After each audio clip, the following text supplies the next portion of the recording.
Jake. Maraming salamat. Sabi ko nga kanina, para tayong, sandali lamang po, mga kaibigan, ladies and gentlemen, sa Fast Talk Mall, sandali lamang. Padinig nga ng inyong palakpakan. Wow.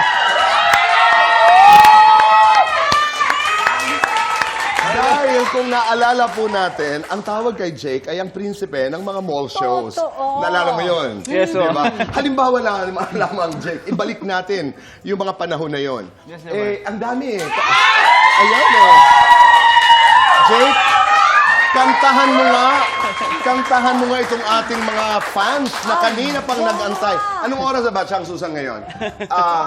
Kanina pa yan, alas 7 ng umaga. Sige, Jake. Okay, sample. Tira, anak. Game. Wait lang. Di ko mapaliwanag ang nadama sa'yo, sinta. Ano ang problema? Ba't nahihiya? Di makapagsalita.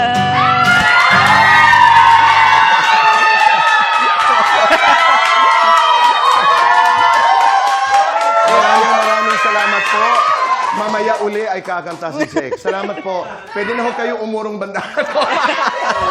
Mawalang galang na ho. Medyo maingat.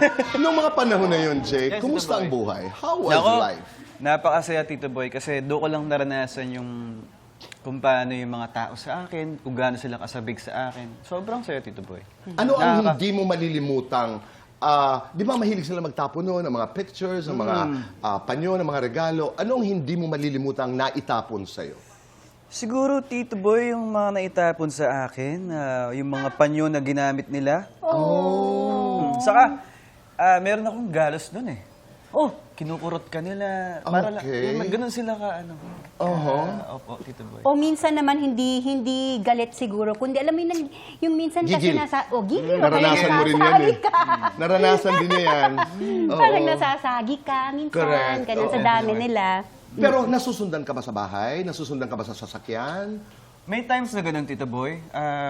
Sobrang dami talaga ng tao. Minsan, kakatukin ka. But they were happy times. no? Yes, Tito Boy. Sobra. Masaya. At